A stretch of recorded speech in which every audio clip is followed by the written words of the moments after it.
जीवन की सच्ची घटना। नमस्कार दोस्तों, स्वागत है आप सभी का हमारे YouTube channel wing of attraction में। दोस्तों, आज का प्रसंग है 7 भाइयों ने खाया अपनी सगी बहन का मांस। दोस्तों, यह बहुत ही दुख भरी कहानी है। यह कहानी सुनकर आप लोगों के आंखों में आंसू छलक आएंगे। दोस्तों, यह कहानी बहुत ही सीख देकर जाएगी। यह बहुत ही ज्ञानवर्धक कहानी है, इसलिए दोस्तों इस कहानी को पूरा मन लगाकर सुनें और ध्यान से सुनें। इससे पहले कि हम कहानी को शुरू करें, आप हमारे चैनल को सब्सक्राइब कर लीजिए और साथ ही हमारे चैनल को लाइक भी कर दीजिए। अब अधिक समय न लेते हुए हम कहानी को शुरू करते हैं। पुराने ज़माने की बात है, एक गांव में एक परिवार रहा करता था। उस परिवार में 7 भाई और एक बहन थी। वह बहन सातों भाइयों में सबसे छोटी थी। उसके माता पिता स्वर्ग सिधार चुके थे। सातों भाई रोज शिकार पर जाया करते थे और बहन घर पर ही रहकर भाइयों के लिए खाना बनाया करती थी। एक दिन की बात है, जब सातों भाई जंगल में शिकार करने के लिए चले जाते हैं तो वह बहन अपने भाइयों के लिए खाना पकाने लगती है और साग काटने लगती है। साग काटते समय गलती से उस बहन की उंगली कट जाती है। वह जल्दी से घबराहट में अपनी उंगली से टपकते हुए खून को साफ करना चाहती है, लेकिन खून की धार इतनी तेज थी कि कटे हुए साग में वह खून गिरकर मिल जाता है। अब वह बहन खून मिले हुए साग को पकाती है और भोजन तैयार कर देती है। शाम को सातों भाई घर आते हैं, हाथ मुंह धोकर एक साथ बैठकर भोजन करने लगते हैं। तब उन भाइयों को खाना बहुत ही स्वादिष्ट लगता है। वह सातों भाई भोजन को बड़े ही चाव से खाते हैं। तभी उनमें से सबसे बड़ा भाई अपनी बहन की कुशलता का तारीफ करते हुए कहता है कि हे मेरी प्यारी बहना, आज का भोजन बड़ा ही स्वादिष्ट है। तुमने साग में ऐसा क्या डाला है, जरा हमें भी तो बताओ। तब उस बहन ने कहा, कुछ नहीं भैया, रोज की ही तरह तो बनाया है मैंने। आज भी साग में मैंने कुछ नहीं डाला है। वह बहुत सोचती है कि अगर मैंने अपनी उंगली कटने के बाद भाइयों को बताया तो वह परेशान हो जाएंगे। इसी कारण वह बहन अपने भाइयों से कुछ नहीं बताती। तब उसका भाई कहता है, नहीं बहना, तुम्हें बताना होगा। तुमने साग में आखिर क्या मिलाया है कि साग इतना स्वादिष्ट है। तुम्हें हमारी सौगंध है, तुम्हें आज बताना पड़ेगा कि तुमने साग में क्या मिलाया है। तब उस बहन को बताना ही पड़ता है, भैया आज साग काटते समय मेरी उंगली गलती से कट गई तो उसमें खून की कुछ बूंदें साग में जाकर मिल गए और कुछ नहीं, बस यही है।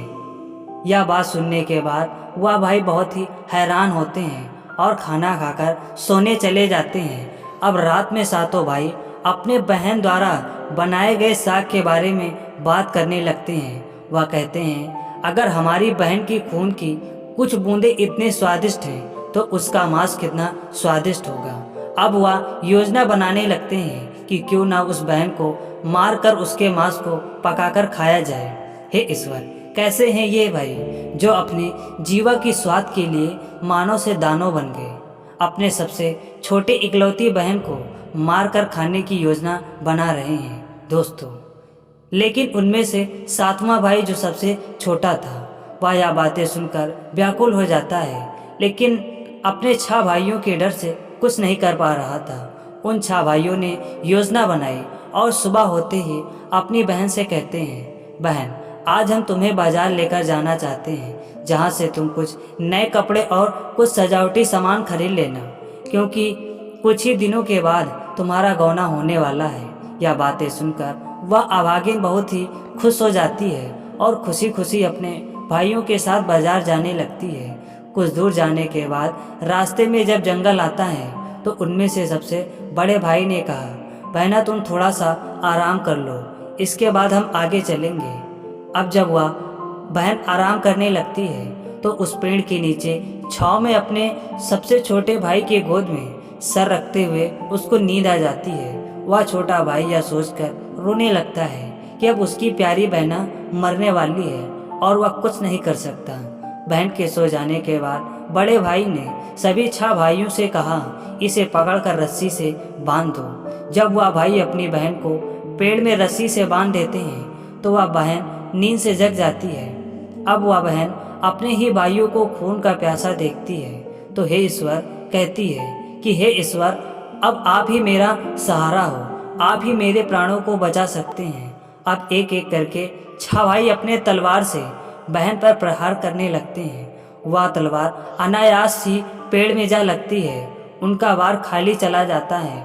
यह देखकर बड़े भाई ने कहा छोटे भाई से कि तुम इसे मारो, तो छोटे भाई ने मारने से मना कर दिया कि मैं अपनी बहन को नहीं मारूंगा। तब उन 6 भाइयों ने एक साथ कहा, अगर तुमने ऐसा नहीं किया तो हम तुम्हें मार डालेंगे। अगर तुम्हारा वार खाली गया तो हम तुम्हें मार डालेंगे। अपने छोटे भाई का प्रेम देखकर उस बहन ने ईश्वर से कहा, हे प्रभु, मैं एक भाई के हृदय में इतना प्रेम देख रही हूँ, यह जानकर मैं बहुत ही प्रसन्न हूँ। अब मैं अपने छोटे भाई के खातिर मरना स्वीकार करती हूँ। मेरे भाई के प्राणों को बचाने के लिए मेरा मरना बहुत जरूरी है। हे ईश्वर, मेरे छोटे भाई का वार खाली ना जाए। दोस्तों, अब मजबूरी में आकर छोटे भाई ने तलवार अपनी बहन के गर्दन पर चला दिया। वह बदनसीब बहन अपने भाई के हाथों से मारी गई। बड़े भाई ने सबसे छोटे भाई को जंगल से लकड़ी और पानी लाने को भेज दिया। बाकी 6 भाइयों ने अपनी बहन के शरीर को काटकर उसके छोटे छोटे टुकड़े कर दिए। अब छोटा भाई जंगल से पानी और लकड़ी लाता है और साथ में कुछ केकड़े और मछली भी पकड़ कर लाता है और उन्हें चोरी छुपे भून लेता है। वह 6 भाई मिलकर अपनी बहन के मांस को पकाते हैं और बैठकर चाव से खाने लगते हैं। तभी वह छोटा भाई जिसने मछली को पकाया था एक गड्ढा किया रहता है और उस गड्ढे में मछली को छुपाकर धीरे धीरे मछली को ही खाता है। अपनी बहन के मांस को उस गड्ढे में डालकर मछली को खा जाता है। उसके बाद सबसे बड़े भाई ने कहा कि अब बचे हुए हड्डियों को और सर को गड्ढा करके उसमें डाल दूं और उसे मिट्टी से ढक दूं। सभी भाइयों ने अपनी बहन की हड्डियों को इकट्ठा किया और सर को उस गड्ढे में डालकर उसे मिट्टी से ढक दिया, उसे दफना दिया और अपने घर को चले जाते हैं। कुछ दिनों के बाद जिस स्थान पर उन भाइयों ने अपनी बहन के बचे कुचे शरीर के अवशेषों को मिट्टी में दबाया था, उस स्थान पर एक सुंदर सा बेल का पेड़ निकल जाता है। कुछ समय बीतने के बाद उस लड़की के ससुराल से गौना कराने के लिए उसका बसुर आता है, तो रास्ते में ही उसे वह पेड़ दिखाई देता है। वह सोचता है कि क्यों ना हाथ मुंह धोकर इसी पेड़ के नीचे विश्राम किया जाए, फिर आगे का सफर जारी किया जाए। जब वह बसुर उस पेड़ के नीचे बैठने लगता है, तब उस पेड़ में से आवाज आती है कि मैं आपके भाई की पत्नी हूँ, कृपया आप यहाँ ना बैठिए, आप मुझे ना छुएं। यह सुनकर वह बसुर बहुत ही आश्चर्य में पड़ जाता है कि यह क्या बात हुई। आधे रास्ते से अपने घर वापस लौट जाता है और यह सारी बातें अपने भाई को सुनाता है, यानी कि उस लड़की के पति को कह सुनाता है। तो उस लड़की का पति उसी स्थान पर पहुंचता है और जब वह वहां पर जाता है तो उसने जैसे ही बेल के कुछ फूलों को तोड़ना चाहा, उसमें से आवाज आती है कि हे पिया जी, हे पतिदेव, मैं आपकी पत्नी हूँ, मुझे न्याय दीजिए, कृपया मुझे न्याय दीजिए। यह सुनकर उसका पति बड़ा ही हैरान होता है और कुछ फूलों को तोड़ने के बाद अपने जेब में रख लेता है और आगे अपने ससुराल पहुंच जाता है। ससुराल पहुंचने के बाद अपने 7 सालों से कहता है कि मेरी पत्नी कहाँ है, मैं उसे विदा कराने आया हूँ। तब 7 भाई कहते हैं, हमारी प्यारी बहना बीमारी के कारण मर गई है, उसे हम बचा नहीं पाए, अब वह इस दुनिया में नहीं है।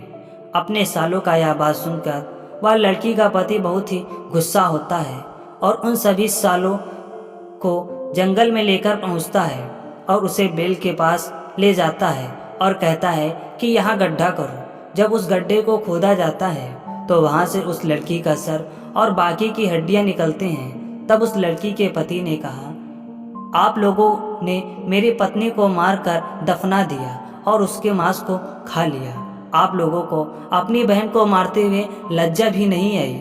तब उस बेल के पेड़ में से आवाज आती है, हे स्वामी, मेरे छोटे भाई ने मेरा कुछ नहीं किया, वह तो बेचारा भोला है, उसने कुछ भी नहीं किया है। आपको अगर सजा देनी है तो बाकी के 6 भाइयों को दीजिए, मेरे छोटे भाई को सजा न दीजिए। अब वह लड़की का पति राजा के पास न्याय मांगने जाता है और राजा से सारी बातें कह सुनाता है। तब राजा ने उन 6 भाइयों को गिरफ्तार कर लिया और उन्हें गर्म तेल में डालकर मार डालने का आदेश दे दिया और कहा कि इन भाइयों को इनके कुकर्म के लिए गर्म तेल में डालकर इन्हें मार दिया जाए। और ऐसा ही होता है। वे 6 भाई अपने कर्मों की सजा पाते हैं और 7वां भाई खुशी खुशी जीवन यापन करने लगता है और अपने जीजा के साथ मिलकर अपने बहन के बचे अवशेषों को लेकर अंतिम संस्कार करता है और उनकी आत्मा को शांति दिलाता है। तो दोस्तों, इसी के साथ यह कहानी समाप्त होती है। यह कहानी हमें यही बताती है, यह सीख देती है कि हमें अपने रिश्ते को किस प्रकार बचाकर किस प्रकार उनका ध्यान रखना चाहिए, किस प्रकार मनुष्य रक्षक से भक्षक बन जाता है। यही कहानी हमें बताती है। यह कहानी हमें यही सीख देती है कि हमें अपने रिश्ते को बहुत ही संभाल कर रखना चाहिए, क्योंकि रिश्ता अगर हमारे जीवन में नहीं हुआ तो हमारा जो जीवन है वो बिल्कुल ही बेकार हो जाएगा। हमें अपने छोटे बड़े का कद्र करना चाहिए, हर रिश्ते को संभाल कर रखना चाहिए। यह कहानी हमें यही सीख देती है। जय श्री कृष्ण।